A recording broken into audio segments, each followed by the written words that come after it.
hadis-hadisnya, persentase hadis-hadisnya sudah dihafalkan, itu nanti ataupun pernah dibaca, nanti insya Allah kita ada ijazah. An Utsman bin Affan radhiyallahu anhu qala. An Utsman bin Affan radhiyallahu anhu qala. Qala Rasulullah sallallahu alaihi wasallam, khairukum man ta'allama al-Qur'ana wa 'allamahu. Khairukum man ta'allama al-Qur'ana wa 'allamahu. Rawahu al-Bukhari wa Muslim. Siapa nama lengkap Bukhari? Lihat sini ada Abu Abdullah. Ada tulisannya Ibu? Nah. Siapakah nama lengkap Imam Nawawi? Imam Nawawi lagi, Imam Bukhari. Abu Abdillah. Nama lengkapnya adalah Abu Abdillah Muhammad bin Ismail bin Ibrahim bin Al-Bukhari, atau nanti ada juga bin Bardizbah Al-Bukhari. Bukhari itu adalah nama sebuah daerah, yaitu Bukhara. Bukhara di daerah Transoksania. Kemudian hadis ini berbicara, matanya adalah berbicara tentang alasan para ulama terdahulu mau berlama-lama dengan Al-Quran. Sampai puluhan tahun Imam Malik, Imam Nafi', puluhan tahun Imam Nafi' menjadi imam di Madinah karena hadis ini. Kemudian juga sama begitu pula halnya Imam Asim. Ketika ditanya, wahai Imam, apa yang menyebabkan engkau? Mana ini matikan dulu, biar bisa melihat semua retak muka. Wahai Imam, apa yang menjadikan engkau itu istiqomah dalam Al-Quran? Kemudian sang imam pun menjawab, karena aku mendengar Utsman bin Affan, ibu-ibu lihat, aku mendengar Utsman bin Affan, jadi langsung dapat ilmunya dari Utsman bin Affan. Okay. Berkata, Rasulullah SAW bersabda, khairukum man ta'allama al-Qur'ana wa 'allama. Siapa itu? Abu Abdurrahman As-Sulami. Jadi As-Sulami itu adalah gurunya Imam Asim. Asim gurunya Imam Hafiz. As-Sulami ini adalah seorang qori yang dikirim, seorang pemimpin atau istilahnya apa, guru besar Al-Quran yang dikirim oleh Utsman bin Affan saat beliau menjadi khalifah ya, untuk mengajarkan penduduk Kufah Al-Quran. Sekarang kita pelajari matanya. Khairukum man ta'allama al-Quran. Khairukum, ibu-ibu. Sekurang-kurangnya Allah Ta'ala itu menggunakan istilah khairukum dalam hadis ada 3. Sekurang-kurangnya ada 3. Sekurang-kurangnya. Yang pertama, hadis yang sedang kita bahas ini, sebaik-baik kalian. Kira-kira ada nggak kalau Allah Ta'ala sudah mengatakan itu adalah yang terbaik? Ada yang lebih dari itu nggak? Nah, seenggaknya Allah Ta'ala menyebutkan itu ada 3. Pertama, yang kita bahas ini itu Al-Quran. Khairukum, sebaik-baik kalian itu adalah man ta'allama al-Quran, yang mempelajari Al-Quran. Jadi ibu-ibu nih, kita ini belajar aja itu udah menjadi orang yang terbaik. Bukan masalah mahir atau nggak mahir. Kenapa? Karena mahir atau nggak mahir itu wilayah kuasanya Allah Ta'ala. Jadi terkadang kita ini merendahkan cimah belajar karena kita ini merasa nggak mahir. Maksudnya merendahkan nilai belajar karena kita merasa nggak mahir. Saya mah kalau ngapal cepet banget ngapal matan. Saya mah huruf to aja matanya ketuker-tuker terus wato loadingnya misalkan 5 jam. Saya kalau bisa, tapi kalau pas giliran kapal sih udah langsung ngehang dia. Udah. Koneksi langsung langsung H+, bukan 4G. Nah, akhirnya udahlah saya mundur aja lah. Nah, di sini disebutin sebaik-baik kalian adalah bukan yang mahir ibu, tetapi yang belajar Al-Quran. Dan kemudian setelah itu wa'allamahu, mengajarkannya kembali. Artinya di sini belajar itu memang adalah sebuah kewajiban. Mahir itu adalah pilihan. Nah, tapi kalaupun seandainya kita tidak mahir, maka kita telah menjadi orang yang terbaik. Itu yang pertama. Yang kedua, khairukum li ahlihi. Kata Rasul, sebaik-baik kalian adalah yang paling baik sama keluarganya. khairukum li ahlihi. Sebaik-baik kalian adalah yang paling baik sama keluarganya. Suami paling baik kepada istri dan anak-anaknya, keluarga dekatnya ya. Dan pastinya kepada ayah ibunya udah otomatis lah itu mah. Kalau itu memang wilayah keluarga. Bahkan bukan cuma itu, ada nanti aqarib, kerabat. Kerabat itu juga dari kata kurobat. Kurobat dari kata kurbun. Kurbun itu dekat. Kurobat, keluarga terdekat. Misalkan kayak paman, bibi, uwa, yang kayak gitu-gitulah. Kerabat dekat namanya itu. Dah. Kemudian lihat, wa ana khairukum li ahli, dari kata Rasul, dan aku adalah sebaik-baik orang untuk keluarganya. Ia langsung kan qudwah hasan. Yang kedua tuh. Yang ketiga, seenggaknya Allah Ta'ala menggunakan kata khairukum itu adalah ya, khairukum atau khairun nas anfa'uhum linnas. Sebaik-baik manusia itu adalah yang paling bermanfaat buat manusia yang lain. Sebaik-baik manusia yang paling banyak manfaatnya. Artinya, berapa manfaat yang sudah bisa kita tebarkan. Maka semakin banyak manfaat yang sudah kita tebarkan, maka dengan izin Allah Ta'ala, sebaik itu pula lah kedudukan kita di sisi Allah Ta'ala. Dengan bidang kita masing-masing. Orang yang punya ilmu, dia bermanfaat dengan ilmunya. Orang yang punya harta, dia bermanfaat dengan hartanya. Orang yang punya kekuasaan, dia bermanfaat dengan kekuasaan.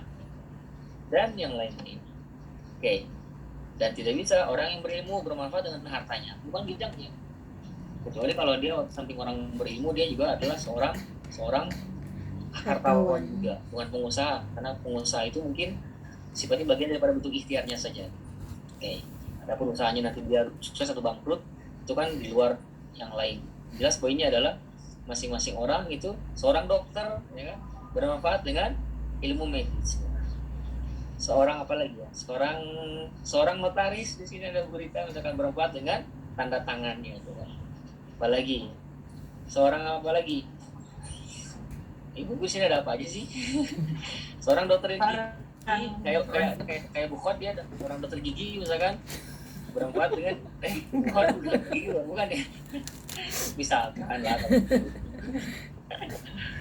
Artinya di sini Rasul SAW menggunakan sigot bentuk yang sangat umum. Khairun nas, sebaik-baik manusia adalah yang paling banyak manfaatnya. Tidak disebutin unitnya apa. Nah, ada 3 tuh. Nah, sekarang kita berada di salah satu peluang untuk menjadi sebaik-baik manusia. Yang pertama adalah kita belajar Al-Quran nih, belajar di dapat 1.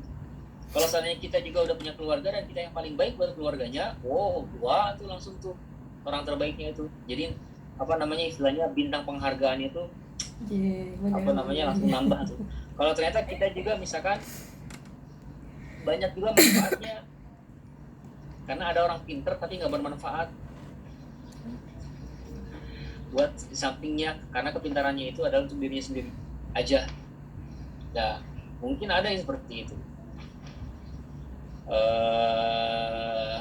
Kita juga misalkan banyak manfaatnya. Nah, maka 3-tiganya terkumpul dalam diri kita kan, masya Allah, luar biasa, keren sekali. Nah, jadi belajar itu adalah sebuah kewajiban. Mahir itu pilihan. Kewajiban di sini bukan kewajiban sifatnya kalau melaksanakan dia dapat pahala, kalau nggak melaksanakan dia mendapatkan dosa, bukan yang itu ya. Kewajiban di sini adalah masalah kebutuhan. Nah, oke. Berikutnya hadis yang kedua berbicara tentang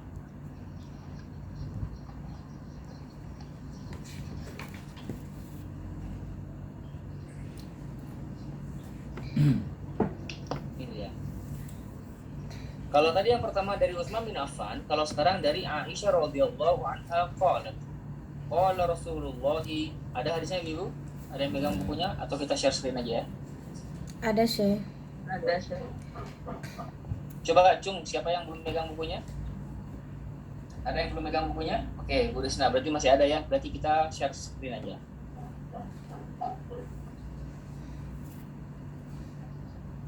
Lihat di sini. An Aisyah radhiyallahu anha qalat, dari Aisyah radhiyallahu anha ia berkata, qala Rasulullah sallallahu alaihi wasallam, alladzi yaqra'ul qur'ana wa huwa mahirun bihi ma'as-sakrati al-kirami al-bararah. Orang yang membaca Al-Quran baru sekarang nih umum nih, sekarang lagi khusus nih. Kalau tadi kan umum, sebaik-baik kalian adalah orang yang belajar kemudian mengamalkannya. Kalau di sini lagi khusus dia, ternyata setelah belajar itu dia ada tingkatannya. Belajar yang level dasar sama belajar yang untuk mahir. Kita lihat, orang yang membaca Al-Quran kemudian dia mahir, maka ma'as-safarati al-kiramil bararah, tempatnya adalah bersama para as-safarah, itu adalah utusan, para utusan al-kiram yang mulia, al-bararah sama yang mulia, terpuji. Nah, sekarang buat orang yang membaca Al-Quran tetapi dia terbata-bata nih, wallazi yaqra'ul Quran, siapa yang membaca Al-Quran wa yatata'u fihi, kemudian dia terbata-bata di sana, wa huwa 'alaihi syaqun, dan dia berat, dia payah dia mengucapkannya, lahu ajron, dapat 2 pahala. Dapat diriwayatkan rawahu al-Bukhari wa Muslim. Siapa nama lengkap Muslim? Muslim itu nama lengkapnya adalah Muslim Hajjaj bin Muslim, orang Naisabur. Naisabur itu nama tempat. Oke. Yo, kita ini dulu. Nanti Ibu silakan dihafali kalau misalkan memang dirasa diperlukan untuk dihafal. Sekarang kita kaji dulu.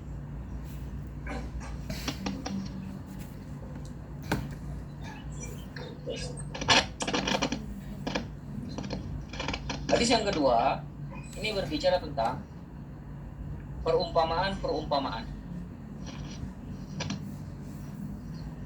Bukan perumpamaan, apa? Tentang kedudukan antara yang belajar dengan yang mahir.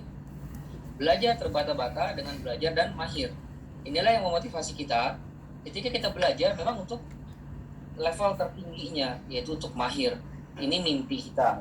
Adapun nanti di tengah jalan, maka udah masalah misalkan nanti di antara murid kita, misalkan ada yang cepat nangkapnya, ada yang perlu waktu nangkapnya, itu bagian wilayahnya Allah Ta'ala, udah bukan wilayah kita lagi. Kita hanya memberikan sistem pembelajaran yang paling efektif dan yang tersandarkan dan bisa dipertanggungjawabkan. Oke. Hadis ini berbicara tentang seorang yang membaca Al-Quran, kemudian dia mahir. Lihat nih, orang yang membaca Al-Quran, kemudian dia mahir. Dan mahir di sini tuh cuma 2 kategorinya ya. Pertama, riwayatan wa dirayatan. Secara bunyi sesuai dengan tuntunan. Kemudian secara teori dia bisa mempertanggungjawabkan, mahir. Oke. Di mana tempatnya? Kita lihat betapa mulia tempat orang tersebut. Walaupun dia tidak melihat Rasul, tidak sezaman dengan Rasul, apalagi dengan para sahabat, ya, tapi dia nanti berhak untuk mendapatkan kedudukan bersama Rasul. Lihat, ma'as-safarati, bersama para utusan. Utusan di sana itu adalah ada 2, utusan manusia itu para nabi dan rasul, para rasul ya, dan yang paling utamanya adalah Nabi Muhammad SAW. Kemudian utusan dari golongan malaikat, yaitu malaikat Jibril alaihissalam. Luar biasa. Oke, lihat, walaupun seseorang itu tidak melihat Rasul, tidak sezaman dengan Rasul, tapi kelak berhak untuk katakanlah satu meja makan dengan Rasul. Ya salam. Oke. Di tempat tertinggi. Itu untuk orang yang mahir. Inilah yang selalu motivasi kita kalau belajar. Nggak kaleng-kaleng. Belajar memang benar-benar belajar, serius belajar. Maksudnya untuk level yang istilahnya kalau untuk ikhtiar manusia itu berada di level tertingginya. Oke. Nanti pas di tengah jalan gimana? Innaka la tahdi man ahbabta, walakinallaha yahdi may yasha, wa huwa a'lam bil muhtadin. Sesungguhnya engkau tidak akan bisa memberi petunjuk kepada siapapun yang kau kehendaki walaupun kau sangat ingin. Tetapi Allah yang memberi petunjuk bagi siapa yang dia kehendaki. Itu membuat kita saat mengajar kita tenang gitu. Kita nyampaikan aja. Nanti masalah dia bagaimana hasilnya udah bukan wilayah kita lagi. Kita hanya bisa mengoptimalkan hasilnya saja. Oke.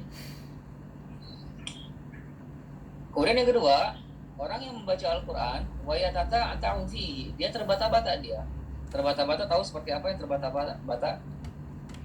Kemudian di samping terbata-bata dia syakun alaihi, dia berat pengucapannya. Bukan tapi sadar. Abu. Dah. Apalagi contohnya misalkan zo dibilang zo bukan zo tapi zo dan seterusnya. Fa fitnah fa alfa misalkan dan seterusnya. Terbata-bata. Lihat, ini keren banget. Dia dapat 2 pahala. Justru bukan dicela, tapi dapat pahala. Karena terbata-batanya. Bukan, sebenarnya karena belajarnya, bukan karena terbata-batanya. Karena terbata-bata bagian daripada proses. Yang menjadikan pahala itu adalah karena dia mau belajarnya itu.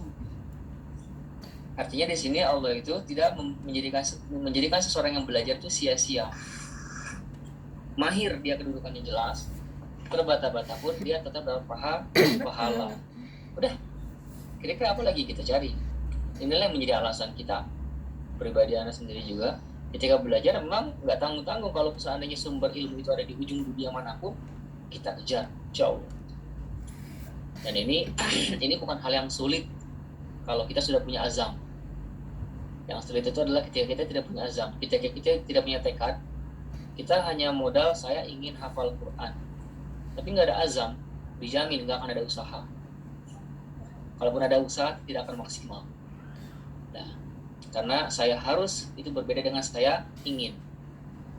Saya harus hafal Matan Jazari, itu beda dengan saya ingin hafal. Bahkan nggak tahu saya hafal apa enggak ya.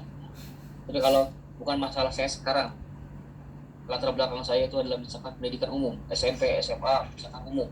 Sekarang di hadapan kita ada sistem pembelajaran seperti ini, misalkan bersanad. Maka konsekuensinya adalah sesuatu yang mahal itu dia didapat dengan perjuangan. Nah, maka harganya juga nggak murah. Di antaranya kita perlu menukar pengorbanan kita dengan hasil nanti. Nah, perjuangan kita dengan hasil. Nah. Kemudian kalau seandainya kita tidak sampai ke level tersebut, paling tidak kita sudah berjuang. Itu nilainya, citranya udah sangat baik. Makanya 2 pahala itu ada juga mengartikan, pertama pahala karena mau belajar, dan yang kedua pahala karena dia itu berjuang. Nah, pahala perjuangan. Ya kan? Kita yang sebutin syaku itu kan berat. Nah, sedangkan dia memikul rasa berat tersebut itu dengan segala mengesampingkan banyak hal. Nah, inilah yang menjadi alasan juga siapapun yang sedang belajar tidak akan ada celaan di sana.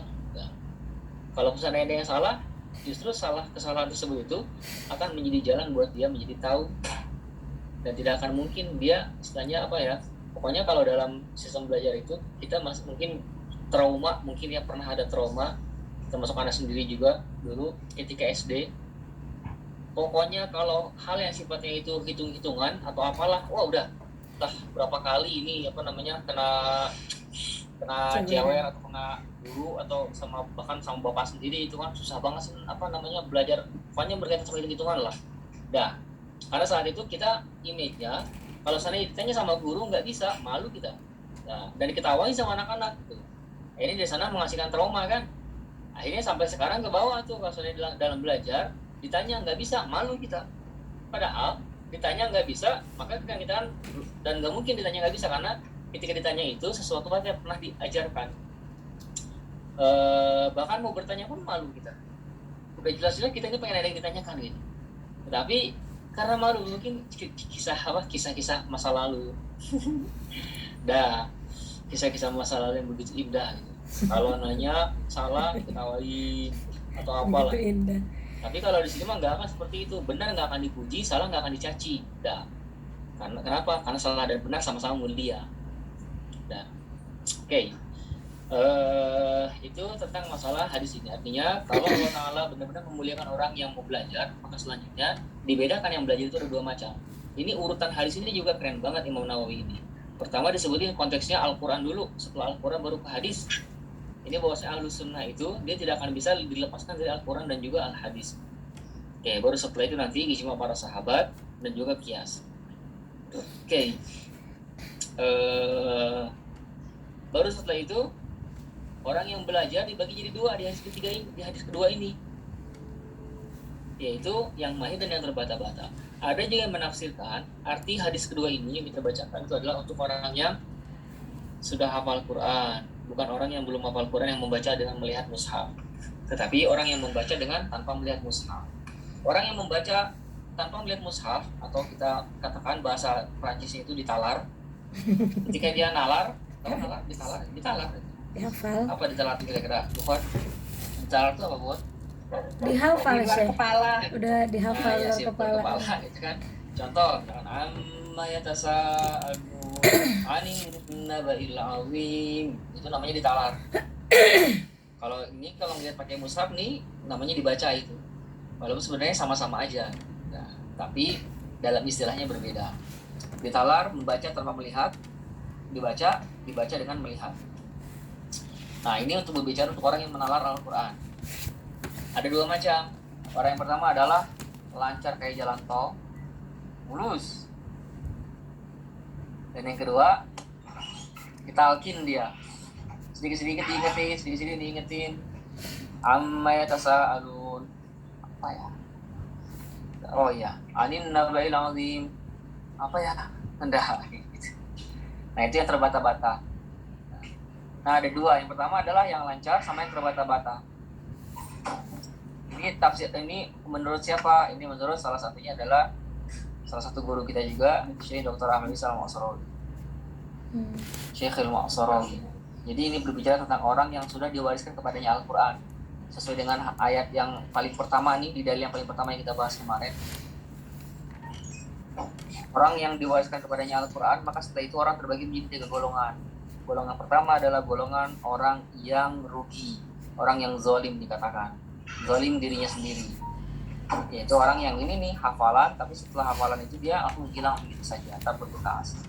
Kemudian yang kedua adalah orang yang muktasid pertengahan. Ada hafalan yang hilang, tapi setelah itu dia balikin lagi, karena lupa itu ada dua macam.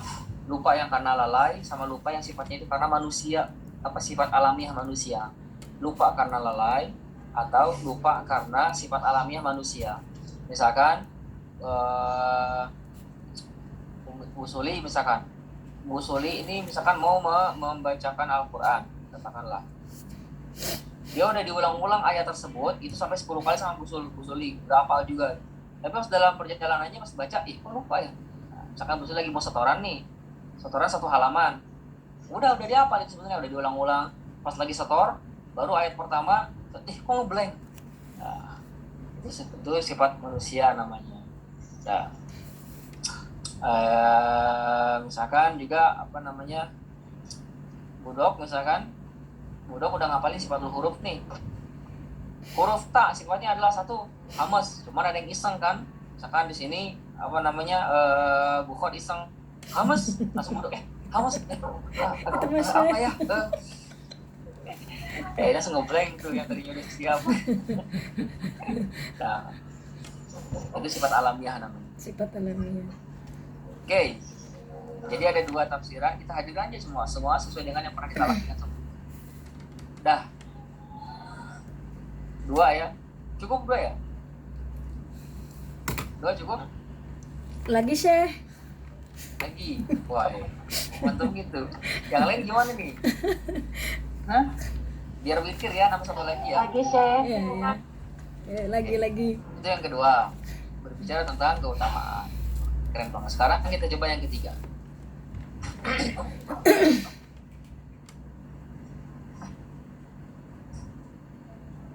Berikutnya ini tentang perumpamaan dari Abu Musa Al-Asy'ari radhiyallahu anhu qala Rasulullah sallallahu alaihi wasallam masalul mu'min alladhi yaqra'ul qur'ana masalul utrujah. Perumpamaan seorang mukmin yang membaca Al-Qur'an itu seperti buah utrujah. Seperti apa utrujah nanti kita lihat. Kemudian speknya seperti apa? Speknya rihuha thayyibun, aromanya wangi, wa ta'muha thayyibun, rasanya juga manis lezat. Oke. Yang kedua, wa masalul mu'minil ladzi la yaqra'ul qur'ana masalut tamrah. Perumpamaan seorang mukmin yang tidak membaca Al-Qur'an itu seperti tamrah. Apa tamrah? Kurma. Seperti apa speknya? Kurma itu la halaha, dia tidak punya aroma, wa ta'muha hulwu, tapi walaupun gak ada aroma dia rasanya manis. Buat yang suka manis ya. Oke. Wa masalul munafiqil ladzi, sekarang lawannya mukmin itu adalah munafik. Oke. Kenapa? Karena munafik itu sebenarnya dia nggak masalah dengan syahadat gitu. Hanya saja mempertanggungjawabkan syahadat itu ya dia. Juga ada ulah banyak. Kelak ini siapa yang buat hasil nih? Dah. Oke. Yang ketiga adalah perumpamaan munafik yang membaca Al-Qur'an itu seperti apa? Seperti raihana. Raihana, bunga raihana atau buah raihana. Seperti apa speknya? Rihuha thayyibun, aromanya wangi, wa ta'muha murrun, tapi rasanya pahit, gak enak. Udah. Terakhir, wa masalul munafik, perumpamaan seorang munafik yang tidak membaca Al-Qur'an. Udah mah dia munafik, tidak baca Al-Qur'an pula. Seperti apa kata Rasul? Seperti Hanzalah. Bunga bangkai. Seperti Hanzalah, nanti kita akan kasih lihat. Seperti apa speknya? Laisa laha rihun, dia tidak punya aroma, wa ta'muha murrun, udah mah enggak punya aroma, rasanya pahit pula. Pahit bin enggak enak. Dah. Siapa yang meriwayatkan? Bukhari dan Muslim. Oke. Tatap muka lagi.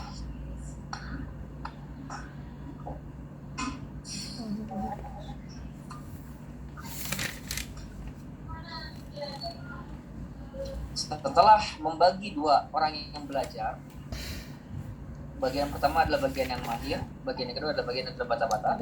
Baik itu konteksnya membaca dengan melihat mushaf atau membaca dengan ditalar ya. Dan ini bisa menjadi motivasi buat kita.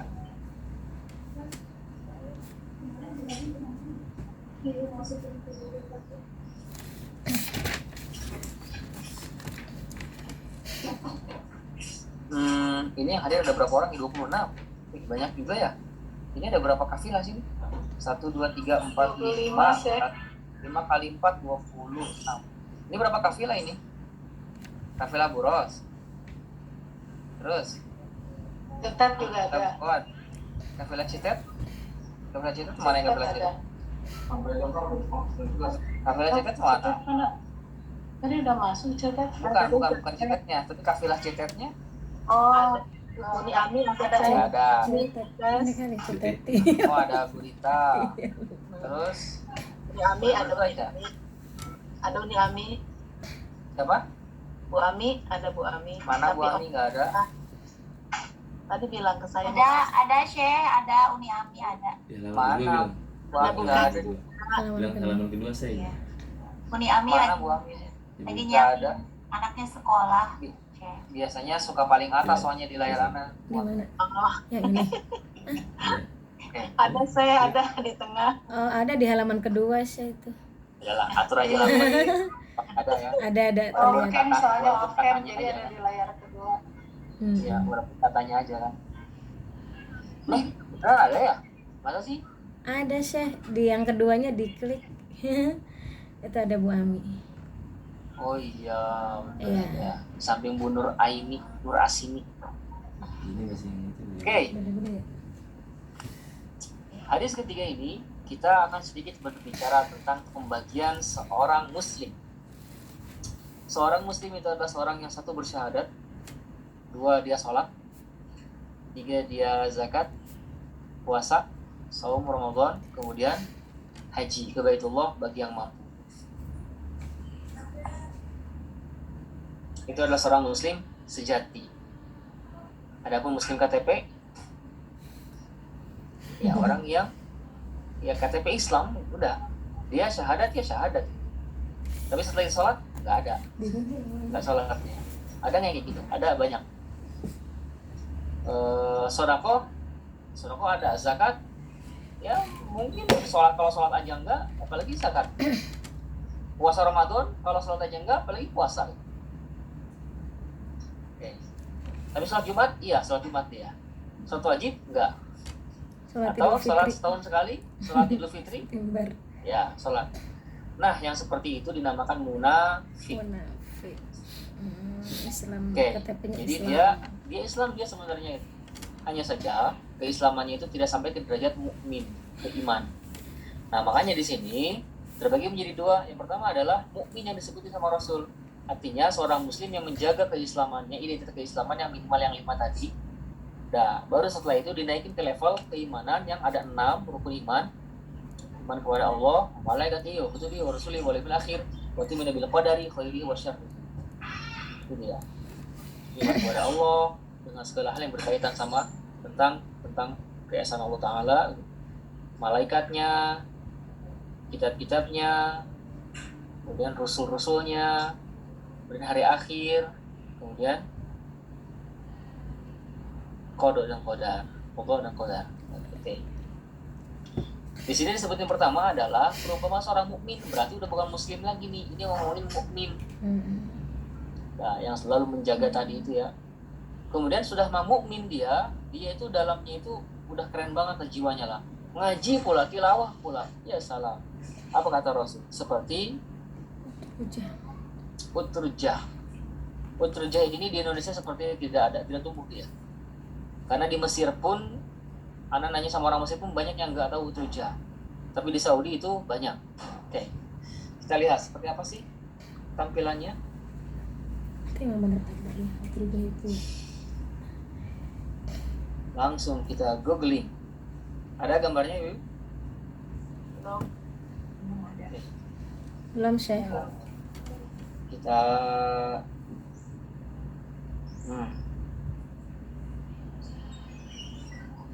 utrujah. Ini dia, utrujah. Ini adalah utrujah. Seperti ini tampilannya paling jelas kayaknya ini. Nah ini. Kayak lemon. Sebentar. Sebentar. Ini nih. Hah? Lemon. Kayak lemon ya?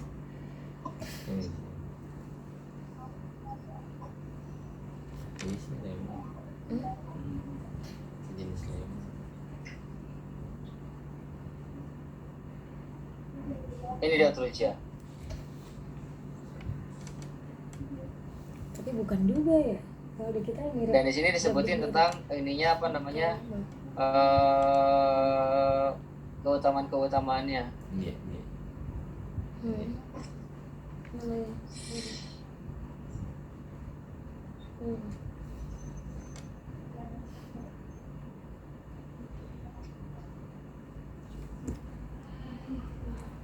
Nah, kalau di sini dia punya nama lain.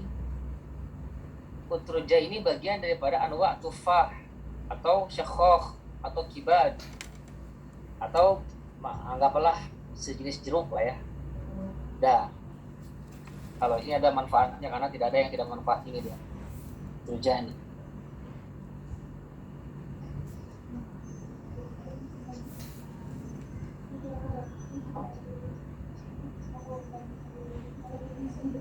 Dah. Nanti silakan lebih lanjut bisa hubungi dokter. Oke. Seperti itu ya. Anda juga jadi pengen makan utrujah karena belum pernah juga sebenarnya. Cuma sering mendengar aja. Di Mesir kemarin nyari dan sepertinya dia ada musim-musimnya juga. Oke, itu adalah utrujah. Seperti apa? Tapi sebenarnya bukan ke utrujahnya itu, tapi kepada esensinya itu. Seorang mukmin ketika dia membaca Al-Qur'an itu dia seperti utrujah. Apa itu? Dia punya aroma dan juga rasanya manis. Coba sekarang malam-malam nih sayup-sayup ya kan? Boleh ini atau teh lainnya lah. Karena kayaknya masih seusia kita kan. Kalau ibu mungkin kita manggilnya yang di atas 40 boleh lah ibu. Kecuali bukan masih 25 kan ya? 15. 25 lebih. Anaknya hampir 20. Soalnya dikenal sama anak-anak bukan sih. Akhirnya ada pun bukan aja lah. Iya, lebihnya 14 ya. Siap. Jadi misalkan katakanlah ini setelah beres tahajud ya kan, siap-siap mau setoran sama udah ya kan. Akhirnya persiapan dulu hafalan dong. Akhirnya ngaji lah malam-malam itu kan tilawah. Ternyata ketika tilawah ini kedengaran sama tetangga, ya salam, itu suara indah dari mana itu? Ya salam, itu suara indah dari mana itu? Bahkan bisa jadi misalkan nyamuk, semut-semut yang ada di sekelilingnya Teh Helena itu langsung bertasbih juga tuh. Masya Allah. Wih, mantap bener. Artinya apa? Suara yang kita dengungkan, suara yang kita lantunkan, jangan salah loh, itu ada yang mendengar. Hanya saja mungkin kita tidak menyadarinya. Wa in min syai'in illa yusabbihu bihamdihi walakin la tafqahuna tasbihahu. Wa in min syai'in, tidaklah segala sesuatu itu